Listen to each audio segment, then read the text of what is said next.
change of attitudes, change of generations, change of objective, what a family is, you know. A family today is not the same as what a family, say, 20 or 30 years ago.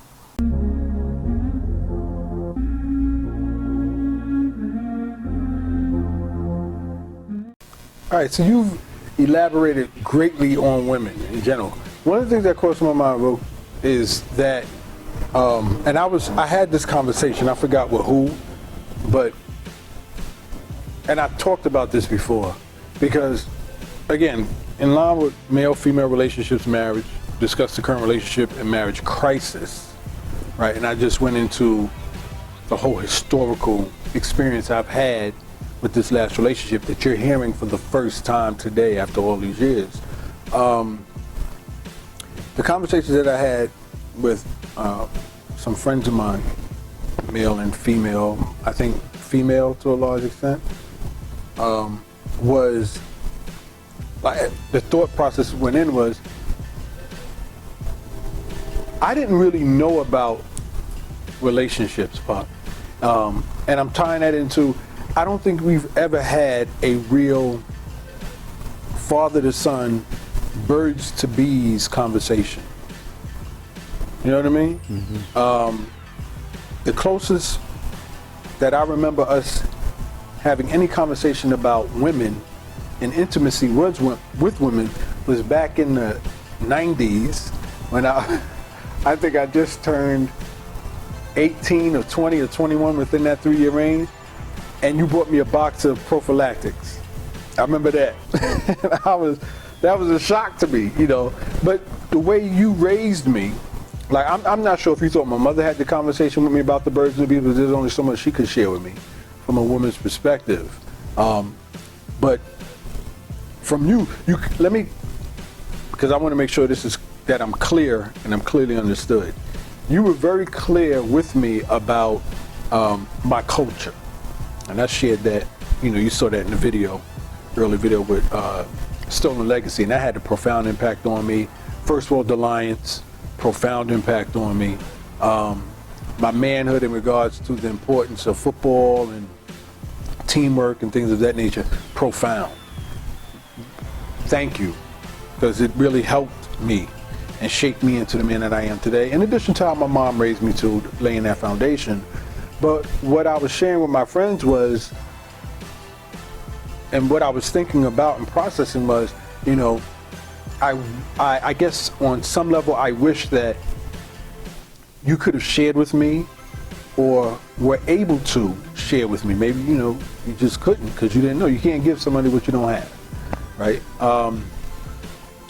Women, because as it relates to, you know, the topic, current relationship, marriage crisis, the dynamic of relationships today is like there's so many relationships that, you know, married couples that end up in divorce.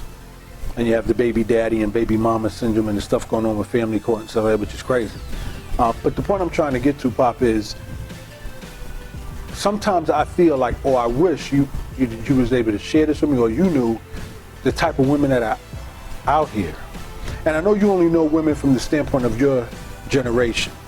You wouldn't know the women from my generation to a large extent, but colleagues that you work with and network with in the House of Justice and, you know, with the young brothers that you mentioned, you know, I'm sure you hear stories and their stories are no better. But the point is, I feel like I was vulnerable and disarmed because every relationship that I got in, Pop, I didn't vet them thoroughly.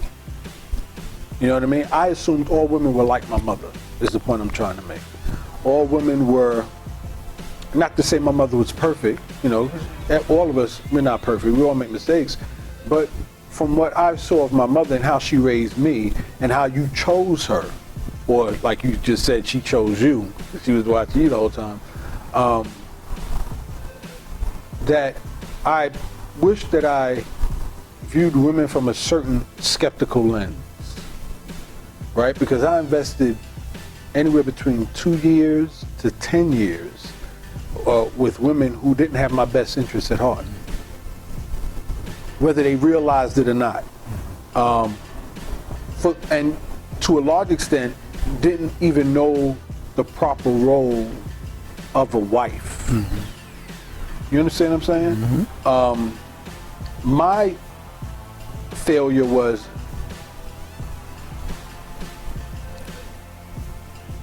pursuing a relationship with a woman that exuded the same qualities that my mother had, which is independence, strong-minded, self-willed, right? So any of the women that I met over the years, if they exuded those characteristics, are the ones I was drawn to and were committed to, because those were the qualities that my mother has shown me, raising me her only son, protecting me and stuff like that. Because I didn't really know the dynamic between you and my mom. I just knew when I was 3 years old, things just started not working out between the two of you. She shared with me her version. You shared with me a little of your version. But that catering component wasn't there, right? And that's a key that I'm realizing and learning in regards to relationships now. And I wish that our conversation went somewhere along the lines and growing up with, son, and you did this when I broke up with the other girlfriend prior to this one, when we sat in the backyard in our house in Ohio. And you said, son, before the next one you pick, make sure you look at her parents. You look at her mother and father, because that's how she's going to turn out to be, or that's what, she refers to and how she's made. Make sure that they have her parents are still together. And that was very good. But I thought I found a loophole in that equation with the last relationship that I was in, because one of the first things she did when she started dating, which is why I didn't put too much of it, I think when you shared that with me in Ohio, I was more associating that to black women, right? Because it's the black family that has the dysfunction in the home. Not too much, you don't hear too much, it exists, but you don't hear too much about other cultures' dysfunction in the home, right? So this one that I was with wasn't black, right?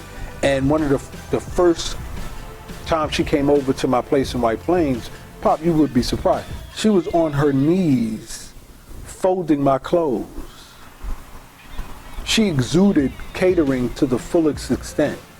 When we hung out in the park, she was behind me, caressing my ear, rubbing my head, caressing my shoulders.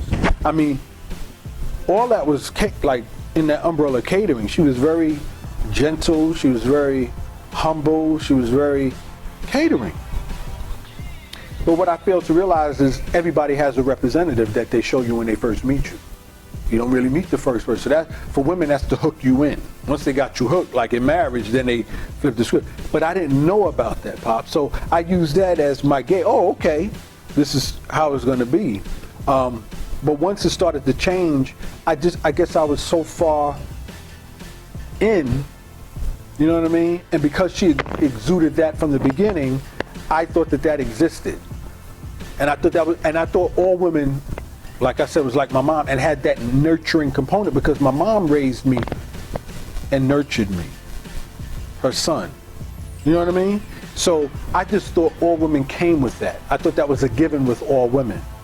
So I really didn't have to worry about that. And the fact that this person wasn't black, it was like, okay, my dad, I subconsciously assumed that the information that you was giving me in regards to any woman you date going forward, son, look at her parents. I thought I skipped that. I found a loophole, so to speak, in that, because this woman wasn't black. I just assumed, because all the women I was dating, most of them were black. So that's where I think I missed the ball, Pop. I think if, and this, I'm not saying this is your fault, I'm not blaming you, so don't take it as that. I'm just saying to myself, maybe it would have been different if I heard you tell me, that a catering component is an important component. So that way it would have, at the minute she started switching left in my last relationship, which was like 3 months, 4 months in, definitely within the 6 months, the minute she started switching and I wasn't seeing that nurturing, catering component, your words would have resounded in me, and then I wouldn't have stayed in the relationship for 10 years. I would have cut that relationship off, and went and pursued a relationship with women who had that independent quality that my mother had, but also that catering, nurturing side. You know, but what I realized, Pop, is my generation and the generation coming after, for the most part, they don't know their role as a woman. They don't know the role of a wife. They don't know the role as catering. And you alluded to that greatly. Actually, I think that applies to your generation too, where it started rearing its head after World War II, when they started working and becoming independent and all. The catering component, as far as women was concerned, is not major anymore, if all but eviscerated, you know, from how a woman interacts with her man. So I didn't mean to cut you off, but I just wanted to share that with you in regards to, this is like the first time we're having a conversation centered on relationships, where we're really, you know, getting in depth regarding the birds and the bees, so to speak, you know. And I just found that interesting, how after all these years, this is the first time we're really having this type of conversation about women. You know what I mean? So with that said, Pop, my experience with, unless you want to add anything more to the marriage and relationship crisis. Just to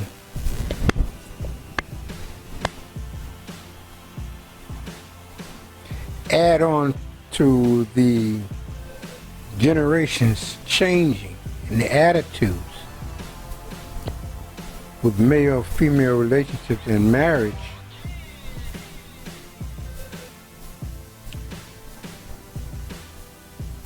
when women began to come into the workforce,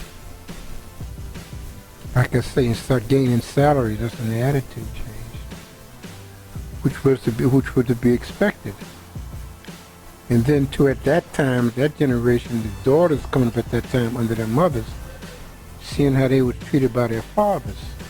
Not all fathers, but a lot of the fathers. In fact, too many of the fathers. How they would be treating their wives and their mothers. And the daughters coming up under that era, under that time, seeing that made in their mind that they wasn't going to go through what their mothers went through. And then too, many men make the take for granted. And then they take their wives, you know, for granted, you know, by not respecting them or disrespecting them. You see that a lot today in this Trump administration. With all of he has no elected, with his cabinet officials. Rachel Maddow pointed that out, was very good. I think it's about 12 of them that actually run this government. None of them are elected. They've all been appointed. And they're temporarily.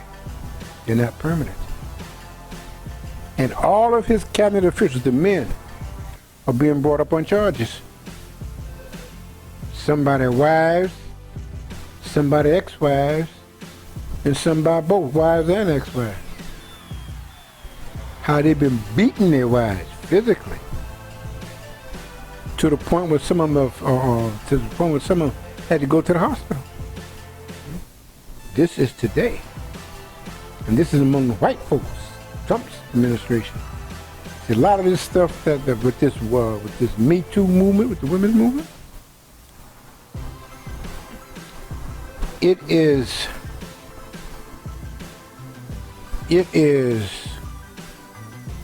horrifying. Women have been quiet all this time now for the past 20 and 30 years for what they've been going through. Had no idea. See, the ideas were for the ultimate goal for women to get married and to live happily ever after. But that's not the case. Lots of times when they get married, that's when all hell breaks loose. That's when they go into here. That's when they find out. Like women too, they act one certain way to get their husband, then they change after they get married. Same thing with men. You know, they treat them like damsels, put them up on a pedestal like that to marry them. Then after that, they treat them like servants, slaves and shit. Now, this wasn't called for in a marriage. It said, until death do us part, love, honor, and cherish, and obey and whatnot.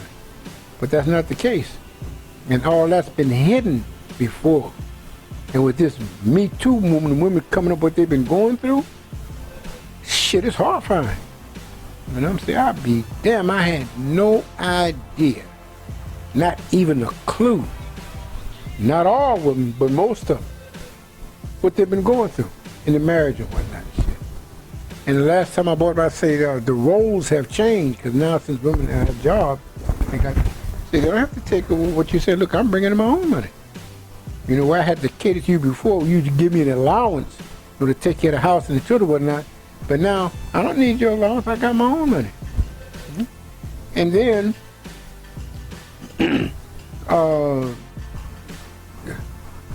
such chores as washing the dishes, or taking care of the kids, or changing their diapers, taking out the trash. I didn't mean to say garbage, but that's too heavy for them, for most of them anyway. But taking out the regular trash. Look, honey, they got a thing that's a honey-do list. You know? A honey-do list is when honey has a list of what they want the husband to do. Okay? And the husband said, no, I ain't doing that, that's your job. That's a woman's job. She said, no, it ain't. Now, we married, you know, till death do us part. Equal was good for the goose is good for the gander. We're going to work together as a team to raise this family. But family today is no longer the objective. And right now, they just want to get married, to be with each other, to travel, have fun, have kids along the way, but then, too, the kids are not the objective. The objective. Raising a family is not the sole objective. It's primarily to have to be married, to be married, company, travel together and have fun together. You know, that's the main objective. And not so much having a family. Maybe later on, after they've been married for about maybe 10 years, they might think, the women now, are thinking about having a family or having a baby with that, but not off the bat. You know? And some men, some husbands, some men want children as soon as they get married, but the women say, nah, you know, I want to live my life first, then maybe on we'll have a family, you know. But that's the situation it is today. I feel like the marriages, the divorce rates of the marriages today, while this country's in a crisis now with the families, so much divorce is going on. That's primarily the reason, you know. Change of attitudes, change of generations, change of objective, what a family is, you know. A family today is not the same as what a family, say, 20 or 30 years ago. Okay? Now, like when I was raised by your great-grandparents, my grandparents, my mother, my father, you see, your great-grandfather, you see, he was the breadwinner. Because your great-grandmother, my grandmother, she was a stay-at-home wife. Gramps would bring home his check, money, and give it to my grandmother, and she would dole it out. She would dole out the money, pay out the bills. My grandfather, your great-grandfather at that time, going back to the Depression, going back to slavery. You see, they didn't have much education. They didn't go to school. The farthest they went in school would be sometime to the 4th or 5th grade, because they had to work the fields. They had to pick that cotton, tobacco, and plow the fields and take care of the farms and whatnot. So they didn't have an opportunity so much to go to school, to be educated, to get an education, you know, that would help them. You know? So that's what they were going through then. But now recently, like I say, since women are also going to college, and if you notice, more women are going to college now, especially in our race, and our generation. More of our sisters now are going to college than the brothers are. They hang out on the corners. Now, what the hell you doing out on the corner? You don't own it. You gonna fight? You gonna fight and kill yourself over a corner that you don't even own? I say, Monica, don't be today. Me and you done they fight, don't they? I no go pursue man. I go change my ways. I go reduce the banana. I no go do it again. If you leave